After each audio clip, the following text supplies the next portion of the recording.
आणि कट कारस्थानाने इतरांना संपवणं हा तुमचा स्वभाव धर्म.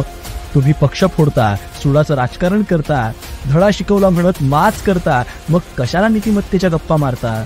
ज्यांच्यावर तुमच्या सर्वोच्च नेत्यांनी आरोप केले त्यांनाच तुम्ही उपमुख्यमंत्री केलं. ज्यांचे संबंध इक्बाल मिर्चीशी आहेत असं म्हणालात त्यांच्याशीच हात मिळवणी केली. ज्यांना देशद्रोही म्हणालात त्यांच्याच शेजारी बसलात. आदर्श घोटाळ्याचे आरोप केले त्यांनाच पक्षात घेतलं. ज्यांच्या खांद्यावर बसून महाराष्ट्रात पसरलात त्यांनाच संपवायला निघालात. आणि इतकं सगळं करून गर्वाने त्याचं समर्थन करता. सुसंस्कृत महाराष्ट्राच्या राजकारणाचा तुम्ही चोथा करून टाकलात आणि तरी स्वतःला आदर्श समजताय. तुमचा तो गैरसमज आहे ना की आम्ही म्हणू तीच पूर्व दिशा, आम्ही म्हणू तेच खरं, आम्ही म्हणू तेच शासन आणि आम्ही म्हणू तोच कायदा, हे आता महाराष्ट्रात चालणार नाही. मांजर डोळे मिटून दूध प्यायलं तरी जगाला दिसतंच.